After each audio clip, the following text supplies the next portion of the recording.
今集同大家介紹一下已經停咗產嘅勞力士 Yachtmaster 11665。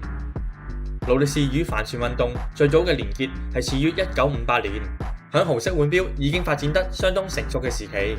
當年紐約遊艇會睇上咗勞力士防水錶嘅優質水平，並與品牌訂定咗合作嘅關係。喺美洲盃帆船賽嘅創立初期20多年間，勞力士腕錶甚至被當作為優勝者嘅獎勵之一。1992年，勞力士研發出一款名為 Yachtmaster 嘅防水錶，顯然係為咗帆船運動而生嘅。佢嘅防水性能達到100米，對於響船上作業嘅選手嚟講，可以提供到水準以上嘅防水性能。此外 Yachtmaster 嘅設計完全符合咗運動錶嘅要求，獨時直角同埋清楚。11665腕錶，錶殼以永琴玫瑰金打造，錶徑40毫米。旋轉外圈上嘅磨光立體數字，響冇黑色陶瓷字圈上分外鮮明，精緻嘅質感亦都讓呢款腕錶更加出色。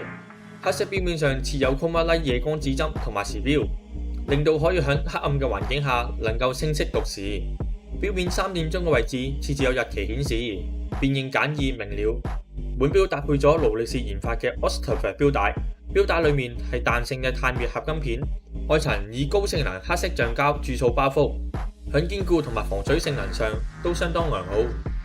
11665腕錶由3135自動上鏈機芯提供動力，動力儲存50小時，機芯亦都通過咗頂級天文台認證，響精準穩定上具備可靠嘅性能。呢一款咁精彩又已經停咗產嘅11665，你又點可以錯過呢？